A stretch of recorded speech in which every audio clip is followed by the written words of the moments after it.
Vampire यानी खून पीने वाले पिशाच। हाँ, आज की हमारी वीडियो का यही टॉपिक होगा। जैसा कि मैंने आपसे पिछले वीडियो में कहा था कि वैम्पायर के बारे में डिटेल में बताऊंगा, तो आज की वीडियो में वैम्पायर से जुड़े 2 सच्ची कहानियां बताऊंगा और वैम्पायर के राजा ड्रैकुला के बारे में पूरी डिटेल में बात करेंगे। तो चलिए शुरू करते हैं। हेलो दोस्तों, मैं अमर स्वागत करता हूं आपका अपने यूट्यूब चैनल डुग्गूस डायरी में। दोस्तों, आज की वीडियो में सबसे पहले मैं आपको बताऊंगा वैम्पायरों के राजा ड्रैकुला के बारे में। उससे जुड़े कुछ फैक्ट बताऊंगा और फिर आगे वैम्पायरों से जुड़ी 2 सच्ची कहानियां सुनाऊंगा। ड्रैकुला कौन था? ड्रैकुला का पूरा नाम काउंट ड्रैकुला था। काउंट ड्रैकुला एक महान राजा था जो पूर्वी यूरोप के ट्रांसिल्वेनिया पर राज करता था। उसका सपना था कि वो पूरी दुनिया पर हुकूमत करे, लेकिन जब वो अपने महल से बाहर एक युद्ध में व्यस्त था, तभी कुछ लोगों ने उसकी रानी को गलत सूचना दी कि उसके प्रिय राजा की मौत हो गई है, और रानी ने इसे सच मानकर खाई में कूदकर अपनी जान दे दी। चूंकि उसने आत्महत्या की थी, तो उसकी आत्मा को शांति नहीं मिली थी।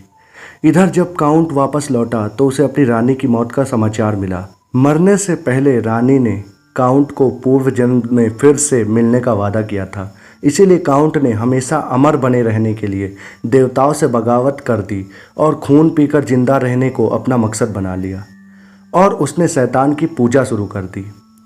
इस तरह वह लोगों का खून पीना शुरू कर दिया, जिससे वो पूरी तरह से शैतान बन गया। उसके दांत जानवरों जैसे नुकीले हो गए, पंजे धारदार नाखूनों से भर गए, बिल्कुल आधा इंसान और आधा हैवान जैसा दिखने लगा।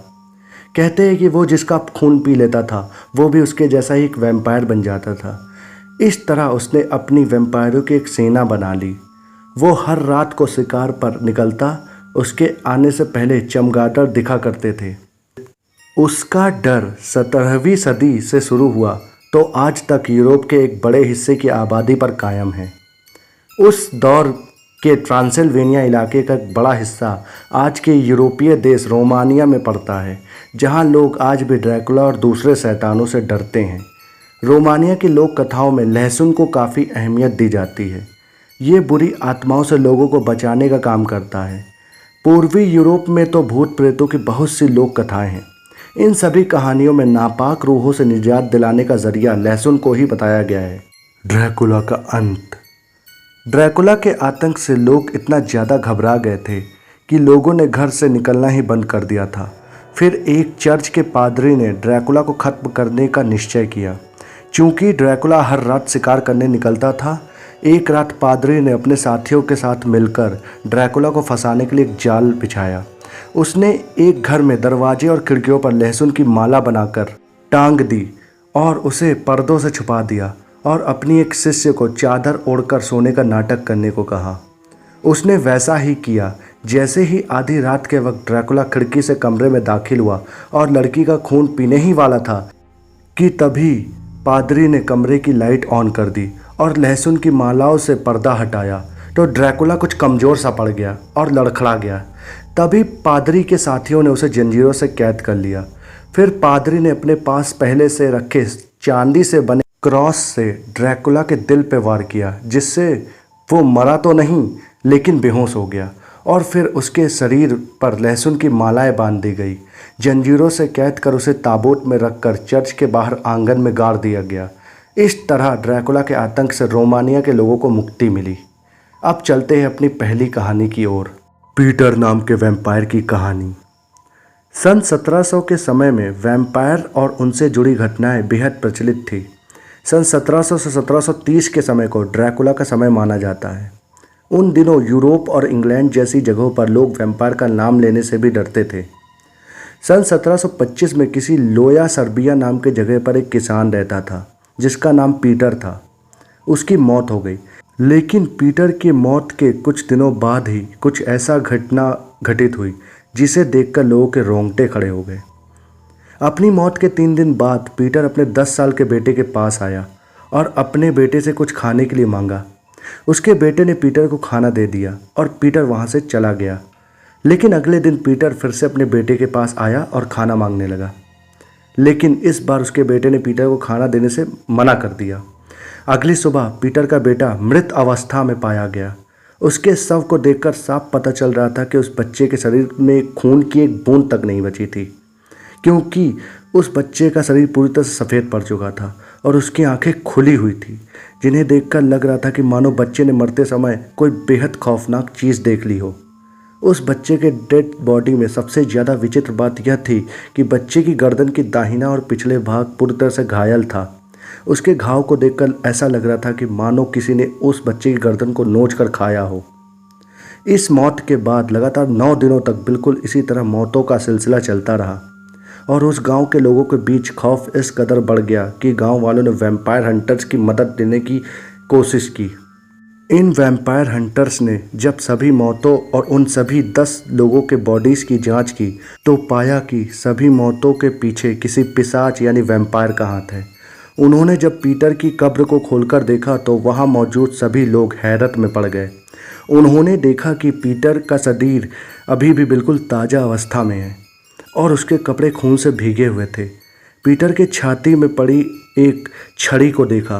पीटर के मुंह में किसी पक्षी के पंख मिले।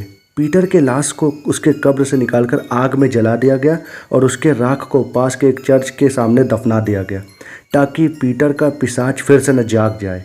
इसके बाद पीटर को किसी ने कभी दोबारा नहीं देखा, लेकिन पीटर की छाती में वह छड़ी और पक्षी का पंख उसके मुंह में कहां से आया, ये बात आज तक कोई नहीं जान पाया। या पीटर पर किसी प्रकार का अनुष्ठान करके उसे वैम्पायर बनाया गया, इस सवाल का जवाब पीटर के राख के साथ ही हमेशा के लिए ज़मीन में दफन हो गया। Elizabeth Bathory, a vampire queen. Elizabeth Bathory को द ब्लड काउंटलेस के नाम से भी जाना जाता है। उसने 21 अगस्त 1614 तक हंगरी पर राज किया। एलिजाबेथ को इतिहास में सबसे क्रूर महिलाओं में से एक माना जाता है, जिसके चलते गिनीज वर्ल्ड रिकॉर्ड में सबसे ज़्यादा कत्ल करने वाली महिलाओं में एलिजाबेथ का नाम दर्ज है। बहुत से इतिहासकारों ने यह माना है कि एलिजाबेथ एक जीती जागती वैम्पायर थी। वह लोगों को बहुत क्रूरता से मौत के घाट उतार देती थी। लोगों को मारने के लिए वह नए नए तरीके अपनाती थी, जिससे मरने वालों को अधिक से अधिक तकलीफ पहुँचे। वह अपने शिकार को सुइयों और कीलों से गोदती थी ताकि उनके शरीर से धीरे धीरे सारा खून निकल जाए और वह इंसान तड़प तड़प कर दम तोड़ दे। यही नहीं, एलिजाबेथ काला जादू करने में भी माहिर थी। 10 से 14 साल की लड़कियों को मारकर उनके खून से वह नहाया करती थी। उसका मानना था कि 10 से 14 साल की लड़कियों के खून से नहाने से उसकी सुंदरता कभी नहीं जाएगी और हमेशा बरकरार रहेगी। एलिजाबेथ के क्रूरता से तंग आकर अन्य राज्य अधिकारियों ने एलिजाबेथ को बंदी बना लिया और उसको अपने जीवन के आखिरी दिन जेल में गुजारने पड़े।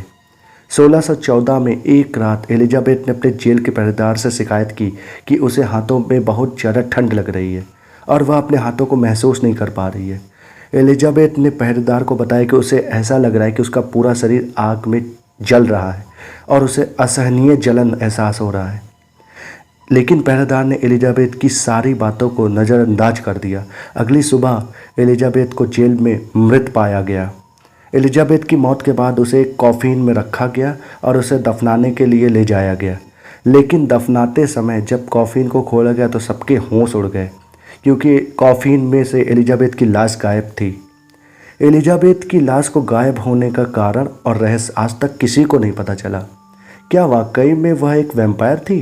क्या वैम्पायर सिर्फ एक धारणा मात्र है या वैम्पायर वाकई में होते हैं? तो दोस्तों, आपको इस कहानी से क्या लगता है, नीचे कमेंट करके हमें ज़रूर बताएं। इस तरह के और भी रहस्यमय कहानियाँ सुनने के लिए मेरे चैनल को सब्सक्राइब करें और इस कहानी को अपने सभी दोस्तों के साथ शेयर करें। और दोस्तों, मेरे भेड़िया मानव वाले वीडियो पर आप लोगों के इतने अच्छे रिस्पांस के लिए आप लोगों को दिल से थैंक्स। इस तरह का रिस्पांस देखते हुए मैं आप लोगों के लिए अगला वीडियो इसी टॉपिक पे यानी भेड़िया मानव वेयरवुल्फ पर भी बनाने वाला हूँ। तब तक के लिए बाय एंड टेक केयर।